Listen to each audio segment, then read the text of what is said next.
Hi, I'm Kelsey Mays for Cars.com, and we're at the 2013 LA Auto Show. I'm 9 feet tall, and this is a Porsche Cayenne. Actually, no. This is Porsche's new, smaller SUV, the Macan. It slots below the Cayenne in terms of size, and it goes up against SUVs like the BMW X3, the Mercedes GLK class, the Land Rover, Range Rover Evoque. But with a standard 340 horsepower turbocharged V6, the Macan could be the real athlete of the bunch, and that's what Porsche hopes. Let's take a closer look. No one's going to question that the Macan is a Porsche.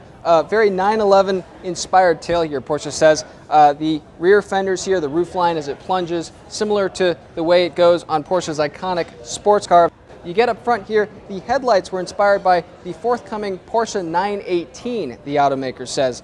Wheels, 19-inch standard, all the way up to 21 inches available. Differences between the Macan S and the Macan Turbo, which has a 400 horsepower version of the Turbo V6, are kind of subtle, hard to get at first. You got to look closely. Things like the lower body panels here, black on the Macan S, body colored on the Macan Turbo. You get around to the tailpipes, they're round on the Macan S. On the Macan Turbo, they're more squared shaped.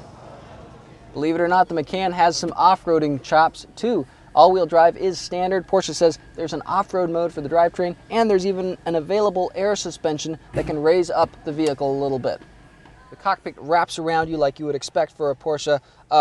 Steering wheel borrowed from the 918, the automaker says. A lot of furniture kind of pinning you in. If you're looking for room, the Macan doesn't really have a lot of it. Reasonably good headroom, but again, not a lot of areas here to stretch out your knees. Lots of premium features despite this being a small SUV though. Things like a power tilt telescope steering wheel, heated and cooled seats, a panoramic moonroof in this car here at the auto show. Materials quality appears to be reasonably good. Soft stuff where it needs to be, tight kind of stitching all atop the upper instrument panel and the upper doors here. Electronics include a 4.8-inch screen here next to Porsche's traditional gauges here on the car at the auto show. There's a 7-inch screen here that controls some of the action for your multimedia system. Let's take a look at the back seat.